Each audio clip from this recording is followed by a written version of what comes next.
নমস্কার বন্ধুরা, আমি অমিতাভ আর আপনারা দেখছেন স্পোর্টস লাভার অমিতাভ ইউটিউব চ্যানেল। তো গাইস, আজকের এই ভিডিওতে ইন্ডিয়ান ফুটবলের আবারও একটা বড় ব্রেকিং নিউজ, বড় একটা আপডেট নিয়ে আলোচনা হবে। তো যেখানে প্রায় আইএসএল এর সবকিছু রেডি ছিল, আইএসএল হবে, আইএসএল এর তারিখ ঘোষণা হয়ে গেছে, এমনকি কবে শেষ হবে সেটারও তারিখ ঘোষণা হয়ে গেছে। তারপর কি আর কিছুদিন বাদে আর কি শিডিউলটাও বেরিয়ে যেত। কিন্তু সবকিছুর পরেও মাঝখানে একটা না একটা সমস্যা থেকেই গেল, একটা প্রবলেম থেকেই গেল। কাদের দিক দিয়ে প্রবলেম? সেটা হলো বেঙ্গালুরু এফসি আর মুম্বাই সিটি এফসি থেকে এই প্রবলেমটা আবার নতুন একটা জটলা শুরু হলো। কি সমস্যা? সেই ফাইনান্সিয়াল সমস্যা। তো কি রকম সমস্যা?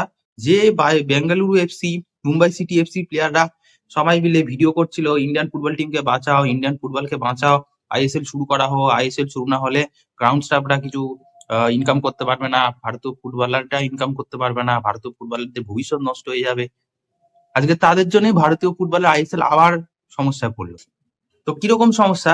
যেহেতু আমরা সবাই জানি এবারে খুবই মানে টানাটানি ভাবে আর কি আইএসএল টাকে দাঁড় করানো হচ্ছে। কোনো স্পন্সর নেই, এআইএফএফ নিজের মতো চালাচ্ছে, খুব কম বাজেটে চলছে। তো একটু আমার মনে হয় সবাইকে একটু অ্যাডজাস্ট করা উচিত। তো সেইখানেও একটা সমস্যা।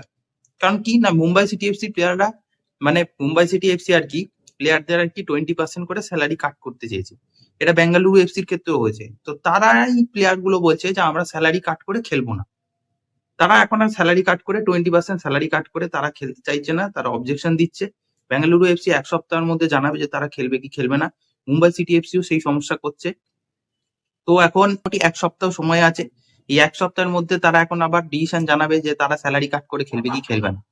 তো এটা একটা মানে কিছু বলার নেই, যে যেখানে অলরেডি এত কষ্ট করেও ভারতীয় ফুটবলটাকে বাঁচানো হচ্ছে, ভারতীয় এই ফুটবলটাকে একটা উন্নতির পথে আবার যাওয়া একটা ভাবা হচ্ছিল, আইএসএলটা যাওয়া এত কষ্ট করে শুরু হচ্ছিল, সব ফ্যান্সরা এতদিন ধরে ওয়েট করছিল, তার মাঝখানে আবার একটা জটলা এনে দিল। সবকিছু ঠিক হওয়ার মাঝখানে এখন এই দুই দল এখন একটা ঝামেলা বাঁধিয়ে বসলো, তারা এখন স্যালারি কাট করে খেলবে না। আমার মনে হয় কি আছে, সবকিছু যখন ক্ষতি হচ্ছে তাদেরকে একটু অ্যাডজাস্ট করে খেলা উচিত, এবারটা অন্তত খেলা উচিত। কারণ টাকার থেকে বড় কথা ভারতীয় ফুটবলটাকে বাঁচানো। এই সময় যদি এই দুটো দল যদি সবকিছুর মাঝখানে, যেখানে বাকি সব দল প্রায় সবাই সবার প্লেয়ার আর ম্যানেজমেন্টের মধ্যে, ক্লাব ম্যানেজমেন্টের মধ্যে সবকিছু নেগোসিয়েশন হয়ে গেছে, সবকিছু মিউচুয়ালি নেগোসিয়েশন হয়ে গেছে, সবকিছু ঠিক আছে, সেখানে এই দুটো ক্লাব যদি আবার এরকম জটলা করে, তাহলে আমি বলবো ভাই এই দুটো ক্লাবকে বাদ দিয়ে আইএসএল শুরু করুন। এই দুটো ক্লাব বেরিয়ে যাক, রেলিগেশন করে দিক, আই লিগে পাঠিয়ে দিক, তারপর এরা ঠিক স্যালারি কাটের ভয় বা খেলবে নাকি রেলিগেশনের ভয় খেলবে, তখন বুঝে নেবে ঠিক। আমার মনে হয় এদেরকে ডেডিকেশন করে দিক। যদি এই নিজেরাই এত ভিডিও করে বলছে খেলা, ভারতীয় ফুটবলকে বাঁচান, আইএসএল নিয়ে আসুন, নয়তো খুব সমস্যা হবে, আবার নিজেরাই এখন স্যালারির জন্য খেলবে খেলবে না, এরকম হলে খেলা বন্ধ করে দিক। তো মোটামুটি এখন এক সপ্তাহ হাতে আছে, স্যালারি কাটের চুক্তিতে তারা খেলবে কি খেলবে না, তারা মেনে নিচ্ছে কিনা, তাহলেই বোঝা যাবে এক সপ্তাহ পর বেঙ্গালুরু এফসি আর মুম্বাই সিটি এফসি জয়েন করবে কিনা। আবার জয়েন না করলেও আবার ক্লাবের আবার পরিকল্পনা, আবার সমস্যা হবে।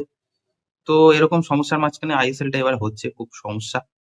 তো আশা করবো ফেব্রুয়ারি 14 তারিখ থেকে খেলাটা শুরু হওয়ার কথা বলছে, ওই দিনই শুরু হবে। তারপর বাকিটা ভবিষ্যৎ ডিসাইড করবে কি হবে। এটাই ছিল আপডেট। এরকম আপডেট পাওয়ার জন্য অবশ্যই সাবস্ক্রাইব করে বেল আইকন অন করে রাখো। তো দেখা হচ্ছে পরের ভিডিওতে।